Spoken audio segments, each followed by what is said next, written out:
Person atau yang disingkat dengan HTP, merupakan salah satu alat tes dalam bidang psikologi. HTP pertama kali diperkenalkan oleh Buck pada tahun 1948, kemudian dikembangkan lebih lanjut oleh Buck dan Harmer pada tahun 1969.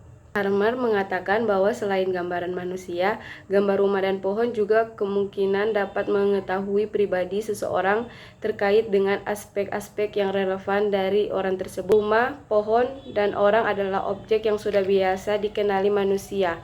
Oleh sebab itu, sangat kemungkinan akan diterima sebagai objek untuk digambar dan menghasilkan lebih banyak asosiasi pada banyak objek yang lain netral. Pengembangan awal HTP sangat bergantung pada teori psikoanalitik tradisional. Namun, Burns pada tahun 1987 serta banyak praktisi lainnya lebih menekankan pendekatan humanistik dan pendekatan Jung. Teori Horst Person. Dasar teorinya berasal dari paradigma psikoanalisis yang dikembangkan oleh Sigmund Freud dan teori-teori yang berkembang setelahnya. Konsep-konsep psikoanalisis seperti pikiran bawah sadar, konflik internal, pertumbuhan psikoseksual, dan pertahanan diri menjadi dasar bagi pengembangan tes HTP. Dalam psikoanalisis, rumah, pohon, dan orang dianggap sebagai simbol-simbol yang melambangkan aspek-aspek penting dari kehidupan seseorang. Rumah ini seringkali diasosiasi dengan identitas diri dan lingkungan keluarga. Pohon mewakili pertumbuhan dan perkembangan, dan orang menggambarkan hubungan interpersonal dan gambaran diri. Pemilihan simbol-simbol ini diuji secara empiris dan dikonfirmasi melalui pengalaman klinis dan interpretasi gambar-gambar.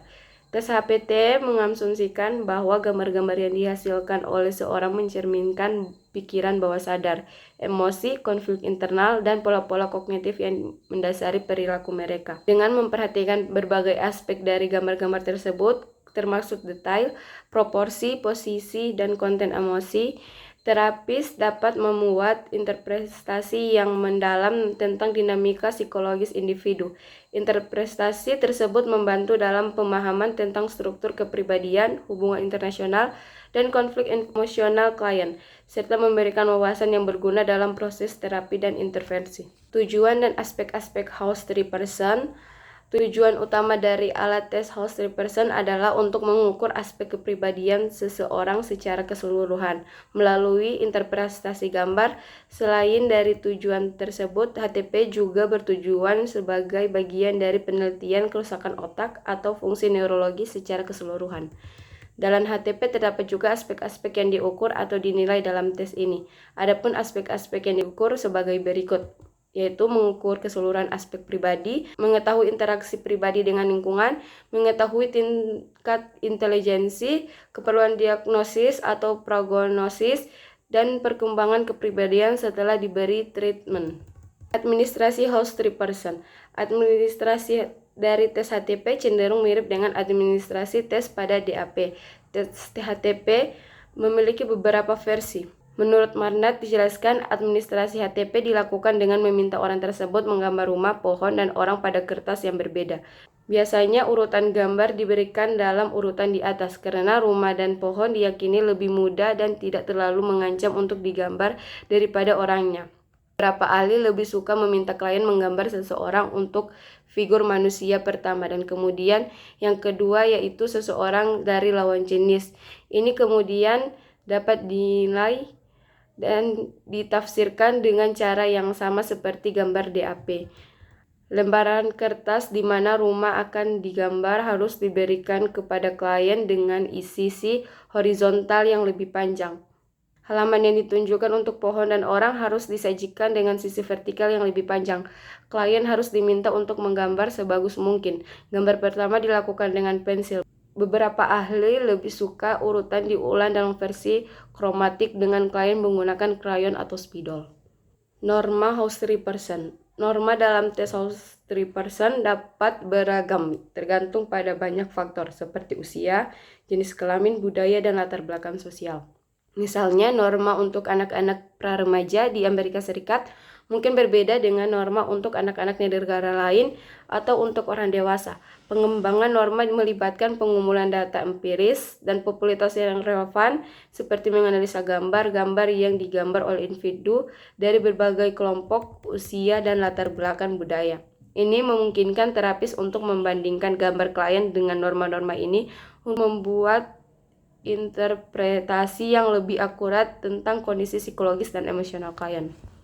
Scoring dan interpretasi hasil House-Tree-Person. Scoring dalam alat tes House-Tree-Person dibagi menjadi dua macam, yaitu interpretasi formal dan interpretasi konteks. Interpretasi formal, proporsi gambar. Gambar HTP-nya seimbang atau salah satu lebih besar dibandingkan gambar lain. Misalnya seperti gambar rumah lebih besar dibanding dengan gambar pohon. Kedua, lokasi atau letak gambar. Secara keseluruhan, ketiga gambar cenderung digambar di area mana? Apakah lebih dominan kanan atau di kiri? Dan apakah di atas atau di bawah? Yang ketiga ada posisi. Bagaimana subjek meletakkan ketiga unsur gambar, misalnya orang di tengah dan dekat rumah. Yang keempat, komposisi. Komposisi terdiri dari tekanan, tipe, dan shading atau bayangan. Yang kelima, penyelesaian. Ketiga gambar mulai dari rumah, pohon, dan orang digambar dengan baik.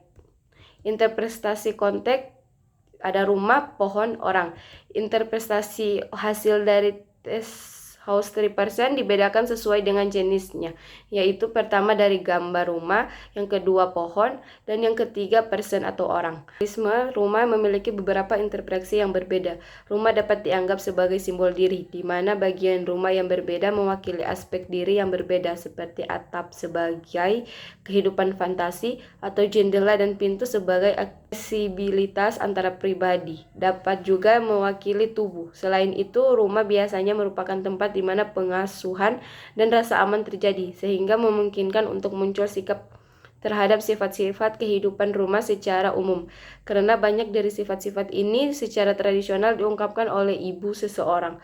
Rumah ini juga memungkinkan klien mengungkapkan perasaan kepada ibunya yang sebenarnya atau lebih umum terhadap keibuan. Yang kedua, tree atau pohon. Awalnya kesan umum tentang pohon ini dapat diperoleh dengan memperhatikan suasana dan bentuk keseluruhannya. Hubungan dengan gagasan orang tersebut dengan lingkungannya, yang dapat diperoleh betapa penuh, seimbang, harmonis, terbuka, dan terintegrasi apakah pohon itu terlihat. Jika pohon itu layu oleh lingkungan, itu mungkin mencerminkan seseorang yang telah dipatahkan oleh tekanan eksternal. Sebuah pohon tanpa cabang menunjukkan bahwa orang tersebut memiliki sedikit kontak dengan orang lain. Yang ketiga, person atau orang. Jika klien diinstruksikan untuk menggambar objek pada lembaran kertas terpisah, maka tugas dan produksi yang dihasilkan sangat mirip dengan DAP. Akibatnya, prinsip interpretatif berupa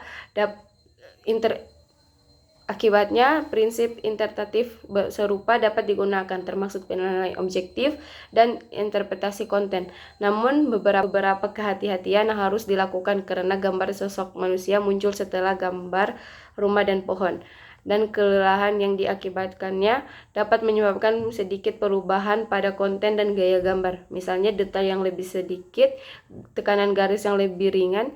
Jika ketiga objek diminta untuk digambar pada halaman yang sama, sosok manusia kemungkinan besar jauh lebih kecil daripada tes DAP biasa. Perbedaan akan lebih ditekankan jika klien diminta untuk menggambar orang melakukan sesuatu. Oleh karena itu, interpretasi sosok manusia harus dibuat dengan sangat hati-hati. Sekian.